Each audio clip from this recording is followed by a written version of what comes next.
bonjour, comment vous allez bien? Bon, une nouvelle.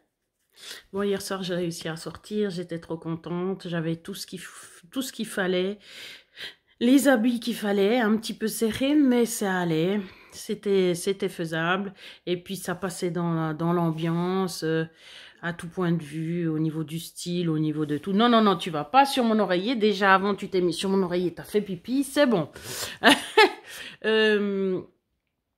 Et puis, j'avais assez d'énergie. J'ai bu le thé, le fameux thé. Donc, j'avais assez d'énergie. J'étais bien. Je me suis maquillée. J'ai réussi à bien me maquiller. Non, tout était bien. Et puis, j'ai l'impression chaque fois que ça dure, je sais pas combien de temps. Mais pour finir, on est rentré. Bon, je suis partie vers 11 h et puis mon chéri est arrivé à 11 h 30 dans la voiture. Je l'attendais. Non, mais en gros, hein. Et puis voilà. Mais je suis partie quoi, à 7 h 30. Je me suis préparée à 6 h 20 et puis je suis partie à 7 h 20. J'ai pris le train, j'ai réussi à perdre mes lunettes. J'ai dû revenir avec la voiture. Enfin voilà, bref. Et puis, voilà, donc du coup j'étais arrivée à 8 h à la fête et puis on est reparti à 11 h 30, donc ça fait pas énorme, hein. Puis pourtant j'ai l'impression que ça a duré je sais pas combien de temps. Mais voilà, pour dire que tout s'est bien passé, que j'ai réussi à profiter. Alors on avait de la chance parce que c'était avec mon chéri bien sûr, mais avec ses collègues, donc c'est ça qui a rendu la chose quand même agréable. Oh, j'ai parlé avec une ou deux personnes que je connais de la région, je ne connais pas beaucoup, mais là du coup voilà, on a fait un peu schmolitz, et puis non, c'était sympa, donc j'étais contente, j'ai réussi à ça. Hé Kali, calme-toi, hein, calme-toi, parce que là tu es en train de me détruire, je veux bien que tu t'amuses, mais aïe aïe aïe aïe aïe. Voilà, voilà, c'est bien, elle part. Tu veux sortir? Non, t'agresses pas mes pieds. Alors, l'histoire quand même, la nouveauté. Je vous en ai touché deux mots dans la vidéo de hier ou avant-hier, parce que j'en ai fait pas mal parce que j'allais mieux. C'est là qu'on voit la différence, hein, quand je suis hyperactive justement ou quand je vais moins bien. Alors, je vous ai parlé d'une méditation que j'ai faite. Parce que oui, je me suis remise à la méditation, allez, une par jour. Et puis, ben, j'ai choisi le thème méditation pour la dépression. Je ne sais pas pourquoi. Et puis, le gars a commencé à parler. Et puis, ben, voilà, il a cité 3 choses. Il a dit que la dépression, c'était une protection. Alors déjà, ça, c'était un peu une surprise. Je me dis, mais ça fait des milliers d'années que je fréquente, que je pratique la dépression. Puis, je ne savais même pas que c'était une protection. Enfin, je crois pas, j'ai pas compris. J'ai plutôt pensé que c'était une maladie. Ou une conséquence, mais oui, bien sûr que c'est une conséquence, c'est une réaction pour se protéger justement de trop souffrir, en fait, de trop de souffrance. Alors, il y en a qui prennent justement des substances, puis si tu prends pas de substance, ben c'est toi qui crée la substance, en fait, voilà, c'est quelque chose qui t'aplatit, et puis qui t'empêche de ressentir. Ça aussi, j'avais pas trop compris, parce que comme je continue de se ressentir les choses, et puis qu'elles me font souffrir, ben j'ai pas compris qu'en fait je mettais quand même un couvercle là-dessus. Après, troisième chose, il a dit, non, deuxième, je vais vous faire bouger parce qu'il faut que vous recommenciez à bouger et tout, à faire des choses. Puis j'étais là, mais ouais, ok, d'accord, c'est vrai, hein, je fais pas beaucoup de choses ces temps et tout. Après, je me disais, mais non d'une pipe, j'ai passé toute ma vie à faire trop de choses. C'est pour ça qu'après, j'ai fait un burn-out. Ok. Troisième notion, je vais vous faire ressentir des choses, ouais, justement, ce que je disais. Ouh, elle m'a fait saigner. Ressentir des choses parce qu'en fait, vous ressentez plus vraiment les choses. Puis j'étais, ah ouais, c'est vrai, ok, d'accord. Ah, mais bon, c'est parce que pendant des années, j'ai ressenti qu'après, enfin, que voilà, que chaque fois, je me protège parce que c'est trop. Ok, d'accord. Il fait sa méditation, un quart d'heure, une demi-heure, je pense. Il y a Kali qui veut jouer. Voilà, je l'ai sorti, ça sera mieux. Alors, ce que je disais avec ressentir et tout. Bref, ah oui, que ça a duré un quart d'heure, une demi-heure, voilà. C'était l'après-midi. Et puis le soir, bah, c'est le soir où... je voulais vous dire, je vous ai envoyé des messages. Mais non, je n'ai pas envoyé de messages, je crois pas. Bah, dans mon lit, tout d'un coup, même si j'étais super fatiguée, tout d'un coup, j'ai écouté une musique, ou je sais plus. Et puis, je me suis dit, ah, mais tu pourrais t'inscrire, hein, parce qu'il y a comme un truc, les talents, je sais pas quoi, non, ou les talents, Nouvelle Star, ou un truc comme ça, quoi, en Suisse. Puis, ah, mais j'avais vu l'inscription, puis je m'étais dit, ah ouais, ça serait intéressant de s'inscrire, parce que avant je chantais beaucoup, puis j'étais bonne en chant, enfin, comme j'ai dit. Bref. Et puis j'ai passé 2 heures ou 3 heures à moitié à chantonner dans mon lit dans la nuit, en essayant de trouver une chanson que je pourrais chanter, en voyant avec des convenus que chanter c'est un peu moyen, que les paroles je m'en rappelle plus, que les seuls dont je me rappelle c'est des vieux trucs, que enfin bref. Et puis, mais pendant ce temps-là, j'ai senti un truc. Et c'était, je pensais aussi à mon chéri. Et puis, j'ai senti que justement, je ressentais des trucs. Alors déjà, je vous avais déjà dit normalement que j'ai remarqué, j'ai échangé avec d'autres personnes là de la communauté, comme on appelle. C'est pas de l'anneau, mais... Et puis, effectivement...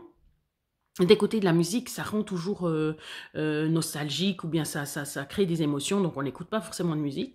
Donc ça fait bien longtemps que j'écoute pas de musique. Alors ces derniers temps, j'ai remis de la musique classique. C'était peut-être le premier pas. Ma musique classique, ça allait. À part bien sûr si je mettais les 4 saisons du Vivaldi parce que c'était ce que je jouais quand j'étais petite à la Fille Traversière et que ma maman écoutait beaucoup. Même si on écoutait un peu de tout, mais Vivaldi c'était quand même notre préféré. Et puis quoi? Je me déconcentre parce que chaque fois j'ai des idées qui viennent quand je parle de quelque chose. La musique. Alors du coup, j'écoutais pas de musique à parole libre. Je disais aussi qu'en plus, je les retiens parce que j'ai une bonne mémoire. Donc après, ça trotte dans ma tête et puis c'est insupportable parce que j'ai déjà assez de choses qui trottent dans ma tête. Du coup, là, j'ai réalisé que j'écoutais de la musique. Et justement, j'ai compris que pourquoi j'en écoutais pas, parce que justement, ça créait des émotions. Et puis aussi, tout d'un coup, j'ai pensé à mon chéri, puis je me suis dit... J'ai ressenti autre chose. Je sais plus comment ça s'est passé, juste j'ai perdu le fil. Ce que je veux dire, c'est que je me suis rendu compte qu'en fait, parce que je me dis, mais pourquoi j'aime mon chéri et j'ai pas envie d'avoir d'intimité, voilà. Et puis je me dis, mais pourquoi? C'est pas logique. Je me remettais même en question, quoi. Je me dis, mais c'est pas normal. Mais en fait, j'ai compris. C'est en fait que je suis en dépression. Alors, tous ceux qui me suivent diront, c'est évident. Mais c'est pas si évident que ça. J'ai eu des moments de dépression qui étaient différents. Et puis, là, en tout cas, le point de repère que je garderai en tête, c'est voilà, quand t'as pas de libido, c'est de la dépression. Voilà. Mais c'est vrai que dans plein d'autres circonstances, alors c'est pas génial. Mais ça va. Mais c'est vrai que la fois où j'ai eu le trou, l'autre fois où je pleurais et tout, alors là, là, par exemple, c'était clair que c'était de la dépression. Surtout avec ce que je disais comme notion, comme quoi, justement, quand tu sais pas ce que tu fais sur Terre et t'as raison de vivre, etc. Donc là, c'est clair que là, tu touches le fond. Hein. Bon, bref. Et voilà, c'était un peu le choc, et puis c'était le choc de voir l'efficacité de la méditation, parce que c'est après coup, bien sûr, c'est comme je raconte, c'est pas moi qui me suis dit ça va changer des choses et tout, mais pas du tout. Sur le moment, je me suis dit, tu fais une méditation, après j'ai choisi le thème comme ça au hasard, apparemment c'est pas au hasard, et puis après, tout d'un coup, avec le recul, je me dis, mais l'effet que ça a fait, puis après maman, elle me dit, ouais, mais c'est surtout sur toi que ça marche comme ça.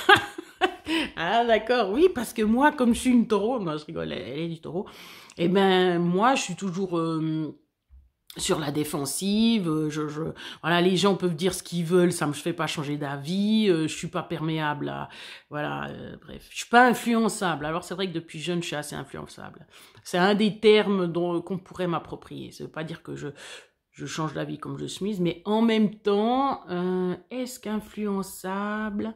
Non, je suis influençable, mais c'est clair que le propre de l'intelligence, ça ne veut pas dire qu'on se dit le propre d'intelligence, donc je dois être comme ça. C'est que le propre d'intelligence, sans me dire que je suis intelligente, le propre d'intelligence, c'est que rien n'est vraiment comme c'est tout. Toi, tu vois une chose, moi, je vois une autre, la réalité, c'en est une autre. Est-ce qu'une réalité existe? De toute façon, la réalité, c'est une chose en tenté à un moment donné, etc. Oui, en tenté, un lieu T, etc. Et puis 2 secondes plus tard, c'est déjà plus la même chose. Donc voilà, c'est pour ça que... Moi, je vais faire une grosse digression, là, il y en a que je vais perdre. Je me suis dit, mais en fait, le cinéma, les livres et tout, c'est tout des trucs qui servent à rien, en fait. Mais si, ça sert à nous entretenir. Enfin bref, j'ai pas le cours. J'avais fait une réflexion là-dessus, mais là, je l'ai pas, donc ça sert pas à grand-chose que je vous dise ça. Parce que... ouais, c'est des fictions, bien sûr. Ah, voilà, c'est ça, c'est des fictions. Et pourquoi s'amuser à réfléchir puis à se faire ressentir des émotions? De toute façon, les émotions, on les ressent déjà quand on vit tous les jours. Je ne comprends pas pourquoi s'en rajouter, quoi. Parce que je comprends maintenant pourquoi j'aime bien les films calmes et tout. Parce que ça envoie moins d'émotions. Normalement, hein, bien sûr, il y a des films calmes qui tombent. Hein, voilà. Dans le pathos et tout. Et puis là, c'est terrible. Mais bref. Alors, est-ce que je vais pouvoir renouer mes billes là? Donc, du coup, c'était un peu le choc de voir et l'effet de la méditation si direct. Et puis, bah, alors, ce qui veut dire aussi que je peux continuer, puis qu'il faut que je continue, bien sûr, ce que je savais déjà, mais voilà, vraiment l'utiliser comme un outil super efficace et tout pour atteindre mon but quand même d'être plus heureuse. Alors, c'est vrai que j'étais vraiment contente d'avoir pu vivre ce moment hier soir. C'était pas un moment d'anthologie, mais de me détendre, de faire un peu comme tout le monde. Ah non, ce que je voulais dire, c'est que c'était très dur. C'était quand même dur. Après, ben justement, j'essaye de penser à complètement autre chose et tout, puis pas de me focaliser sur les gens, n'est-ce pas C.H de Normandie. Voilà, non, c'est vrai que c'est très dur le regard des autres, ou bien Amélie, c'est clair que c'est très dur. Parce que tu peux tout remettre en question, ton poids, ton habillement, ton look, mes yeux. Bon, je m'étais maquillée, et puis, ouais, de toute façon. Mais tu tombes sur quelqu'un qui a de l'eczéma, t'étais pas en train d'halluciner sur son eczéma. Tu vois qu'il a de l'eczéma, tu dis, bon, il a de l'eczéma, quoi. Enfin, bref. Puis après, pour la petite anecdote, eh ben, je me suis dit, mais non, d'une pub, j'ai remis de la laque, j'ai remis même du maquillage, alors qu'avant, j'en mettais pas, mais voilà, occasionnellement, je mets. Et puis, je sais plus, du parfum, non, du parfum, ouais, du parfum. Et puis, ben, ça n'a pas changé grand-chose, hein, ça m'a pas fait plus d'eczéma. Donc, tu te dis, ah, mais c'était même pas ça, en fait. J'ai enlevé tout ça, mais c'est même pas ça. Bon. Ouais, c'était quand même, c'est toujours quand même très dur. Puis après, bon, bah après j'ai bu aussi un peu d'alcool, bah, pas grand chose, hein. C'était des shots, des machins comme ça, mais c'était super bon. J'ai découvert des liqueurs passion, des liqueurs machin, des liqueurs fraises, voilà. Ça c'est mon type de boisson. Et puis, c'est sympa. Mon chéri qui est super généreux, qui a payé toute la soirée. T'as envie d'un truc à manger, il te le paye. T'as envie d'un truc à boire, il te le paye. Bon, je faisais chauffeur, mais quand même. Et puis, comme j'ai dit, j'avais une bâche pour mes massages, en fait. Une bâche que j'ai depuis 2016, enfin, ça n'a rien à voir. Pour moi, ça a une signification, mais pas pour vous. Et puis, ben, il y avait la bâche de son travail, qui est juste énorme, parce que c'est une boîte, une très grosse boîte de la ville. Et puis... ben, il y avait ma bâche à côté. On aurait dit un timbre-poste. Mais ce que j'ai trouvé chou, c'est qu'il a mis les deux l'un à côté. Voilà, c'est mon chéri, ça fait plaisir. Parce que ça c'est des marques d'amour, ça. Et puis ça me fait du bien. Ça me rassure aussi, parce que justement, comme je suis pas capable, enfin je trouve que je suis pas capable de donner tout, ben voilà. Bon, bref. Alors voilà, c'était les deux choses. C'était... ou même trois, de voir que la musique, ouais, que ça crée des émotions. Mais c'est évident, mais bon. Que la méditation marche comme ça et puis qu'en fait je suis en dépression. Donc voilà, je vais voir ce que je vais faire avec ces informations. Alors, prochaine étape, c'est de recevoir le ice leg. Voilà, ça veut dire ice, c'est la glace, et puis leg, c'est les jambes, donc c'est le truc qu'on met au froid, et puis qu'après on met sur ses jambes, qu'on enferme, dans lequel on enferme ses jambes, et puis je vais le mettre pour pouvoir essayer de dormir, donc puisque c'est censé être le dernier obstacle qui m'empêche de dormir bien, et donc de récupération nerveuse, donc voilà, bref, plein de choses. À bientôt, merci à tout le monde, bon dimanche, bon tout.